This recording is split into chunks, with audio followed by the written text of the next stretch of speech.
Dear Neil Young, first off, I love you as a musician and a constant contributor to the music community. Your contributions, both in terms of your recorded catalog, as well as the various ways you've pushed the envelope in terms of technology and how music is heard, have been indispensable over the last few decades. Also, the fact that you're still extremely relevant in an era when most of your peers have become nothing more than nostalgia, that in itself is a testament to just what an extraordinary musician you are. On a more personal level, Harvest to me remains one of the greatest records ever made, and rarely a week goes by that I don't spend a lot of time with it. The emotions and the orchestrations there are everything I want in my music. And I know that it's one of those albums I'm gonna listen to and cherish forever and pass off to as many people as I possibly can. That being said, will you please come a couple miles down off of your high horse and give that bitter old man sentiment a rest? Everybody who loves music is of course in favor of better audio quality. That goes without saying. And while your Pono product was a solid attempt at bringing better music quality to the masses, it just wasn't the right time to try that. Whether it's the hilarious high prices you're charging for everything involved with Pono, or just the general lack of a real demand for them, just because people disagree with you and what you're trying to do, it doesn't mean that you're right and they just don't understand what you're trying to do or don't appreciate music properly. And it certainly doesn't mean you need to spend all this time bad-mouthing them and pointing fingers at what bad fans and bad musicians they are. I mean, I'll level with you. Asking someone to pay $400 for something that only works with specific files that cost a lot, and the unit itself maxes out at less than half a terabyte of storage space, it's just laughable. Add to this the fact that Pono albums cost as much, if not more, than vinyl, and I think you missed the point of what you're trying to do here. I mean, at the average price of $23 an album, I can just go to the store or go online. I can buy that vinyl. I can get it at home, I can convert it to FLAC or a number of other lossless files, and I can put it onto a modified iPod. Or I can just grab it a million other places in great sounding audio and put it on a non-modded iPod. There's a million ways to do this. That difference in price just doesn't make up for what's, let's be honest, is a very minimal difference in audio quality. Yeah, I saw the cavalcade of musical friends that you put in your cool car and played them 2 songs and magically they were able to hear a big difference. But when audio experts, ones that weren't your friends or being paid by you, we call them honest music experts. When they put your Pono side by side with high rate and even in some cases low rate MP3s,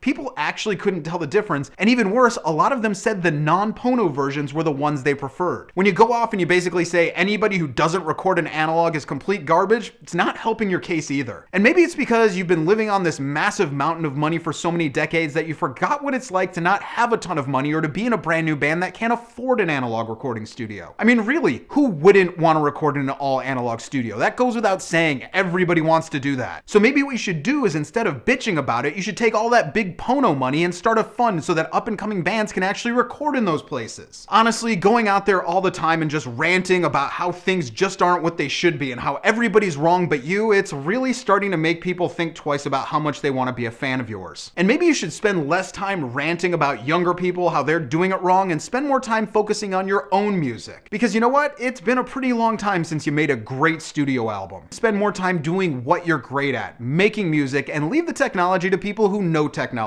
Make music, not Pono.